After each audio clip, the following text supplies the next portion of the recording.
Radio collar tracking ಮಾಡೋ ಒಂದು dashboard ಇದೆ. ಈ ಡ್ಯಾಶ್ಬೋರ್ಡ್ ಮೇಲೆ ಲಾಸ್ಟ್ 24 ಅವರ್ಸಲ್ಲಿ ನಮ್ದು ಯಾವುದೇ ಸಿಗ್ನಲ್ ಇದೆ ಡ್ಯಾಶ್ಬೋರ್ಡ್ ಮೇಲೆ ಕಾಣುತ್ತೆ. ಬಟ್ ನಿಮ್ಗೆ ಹಿಸ್ಟಾರಿಕಲ್ ಸಿಗ್ನಲ್ ಬೇಕಂದರೆ ನಾವು ಆ particular radio collar I D ಹಾಕಿದರೆ ನಿಮ್ಗೆ ಹಿಸ್ಟಾರಿಕಲ್ ಸಿಗ್ನಲ್ ಕೂಡ ಸಿಗುತ್ತೆ.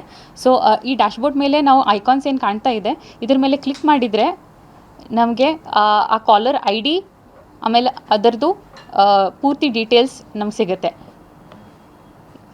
ಆನೆಗಳ ಹೆಸರು, ಕಾಲರ್ ಐ ಡಿ, ಯಾವ ರೇಂಜಲ್ಲಿ ನಾವು ಕಾಲರಿಂಗ್ ಮಾಡಿದ್ವಿ and the last updated location, recent location ಇದ್ರದ್ದು ನೋಡಿ.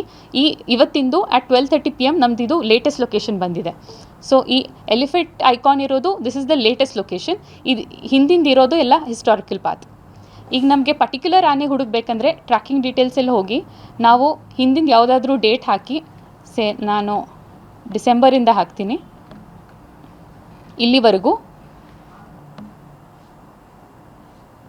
ನಾವು ಎಷ್ಟು ಡೇಟಿಂದ ಹಾಕಿದ್ದೀವಿ ಅದು ಪೂರ್ತಿ ನಮಗೆ ಲೊಕೇಶನ್ಸ್ ಎಲ್ಲ ಸಿಗ್ಬಿಡುತ್ತೆ ಇಲ್ಲಿ.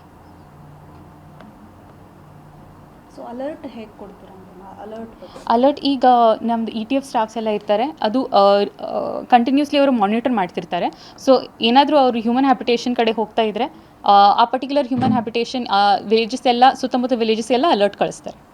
ಸೊ ಎಷ್ಟು ಸಿಗುತ್ತೆ ಅಂತ, ಎಷ್ಟು ಆನೆಗಳದ್ದು ಅಪ್ಡೇಟ್ ಸಿಗುತ್ತೆ? ಅದು ಗುಂಪಲ್ಲೇ ಸಿಗುತ್ತಾ ನಿಮಗೆ? ಯಾವ ರೀತಿ? ಕೆಲವೊಂದು ಮೇಲ್ ಎಲಿಫೆಂಟ್ಸ್ಗೆ ಒಂಟಿಯಾಗಿರ್ತಾರಲ್ವ ಅದಕ್ಕೆ ಮಾಡಿದ್ದಾರೆ, ಕೆಲವೊಂದು ಹರ್ಡಲ್ಲಿ ಮೇಟ್ರಿಯಾರ್ಕ್ ಮಾಡಿದ್ದಾರೆ. ಸೊ ಆ ಹರ್ಡ್ದು ಪೂರ್ತಿ ಇನ್ಫಾರ್ಮೇಷನ್ ಆ ಒಂದು ರೇಡಿಯೋ ಕಾಲರಿಂದ ಸಿಗುತ್ತೆ. ಆ್ಯಂಡ್ ಮೇಲ್ ಎಲಿಫೆಂಟ್ ಇದ್ದರೆ ಅದರ ಒಂಟಿ ಎಲಿಫೆಂಟದ್ದು ಸಿಗುತ್ತೆ.